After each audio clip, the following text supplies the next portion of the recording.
Olá, bem-vindo ao canal Estude Química.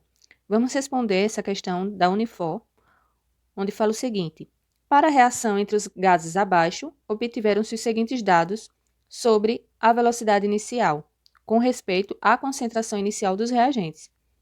Pode-se dizer que a expressão da velocidade da reação e a velocidade da reação no ponto X indicado são. Primeiro, a gente tem que determinar a lei da velocidade, e para isso, nós vamos verificar a variação das concentrações de cada reagente envolvido. Então, primeiro, para a lei da velocidade, nós temos V igual a uma constante, vezes o produto das concentrações dos reagentes, que nesse caso aqui são o H2 e o NO. Quando a concentração do H2 estiver variando, a concentração de NO tem que se manter constante. Então, nós vamos retirar essa informação da tabela, pegando esses dois valores, o primeiro e o segundo, para o hidrogênio, onde, enquanto nesses dois primeiros experimentos houve variação da concentração do hidrogênio, que foi aumentada 2 vezes, enquanto isso, as concentrações de NO se mantiveram constantes. Enquanto a concentração de hidrogênio aumentou em 2 vezes, a velocidade também duplicou. Então, para determinarmos a ordem de reação em relação ao H2, nós vamos fazer o seguinte: a quantidade de vezes que a concentração variou, que foi em 2 vezes, igual à quantidade de vezes que a velocidade aumentou, que também foi em 2 vezes. Para a quantidade da variação da concentração do hidrogênio, nós colocamos um expoente qualquer aqui que será determinado. Então, vamos representar por x.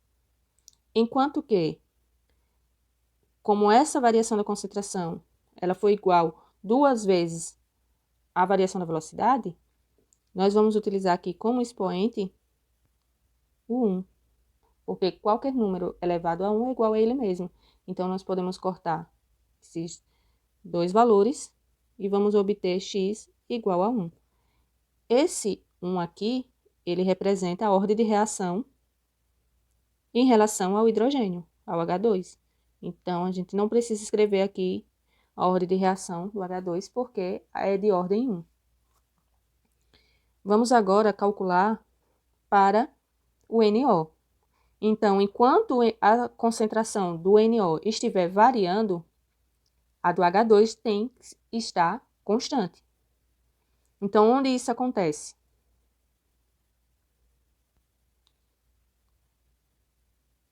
Só pegarmos esses valores aqui.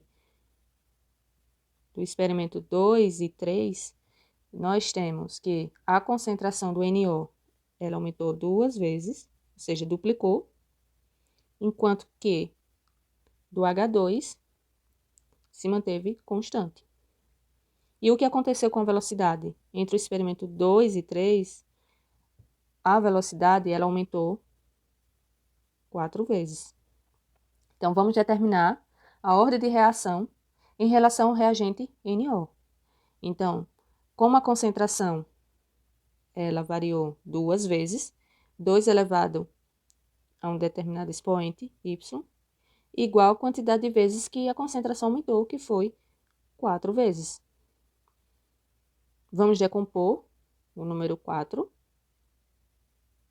então a base 2, elevado ao quadrado. Esse 2 representa a ordem de reação em relação ao reagente NO. Então, é de ordem 2. Precisamos agora determinar o valor de x, que é a velocidade. Então, para isso, nós vamos utilizar o reagente que mais variou a concentração e, com isso, interferiu na velocidade. Interferiu significativamente. Então, nós vamos utilizar os valores de NO. De que forma? Nós temos aqui que do experimento 2, para o último experimento, a concentração do NO, ela aumentou 3 vezes. E é justamente nesse intervalo do experimento 2 e do último que nós vamos ter que determinar a velocidade x. Só que nós já sabemos a ordem de reação do NO, que é de ordem 2. Então, nós podemos pegar essa quantidade de vezes que a concentração do NO variou, que foi em 3 vezes, e elevar ao expoente 2, que é a ordem de reação em relação ao NO, que é o que a gente está analisando. 3 elevado ao quadrado, 9. Isso quer dizer que a concentração, ela interferiu na velocidade, e a velocidade, ela foi aumentada 9 vezes. Então, partindo desse valor aqui, que é o que nós conhecemos da velocidade, que é de 6 vezes 10 a menos 5, multiplicando esse valor por 9, nós temos um valor correspondente a 54 vezes 10 a menos 5 mol por litro por minuto. Então, a alternativa correta para essa questão é a alternativa B.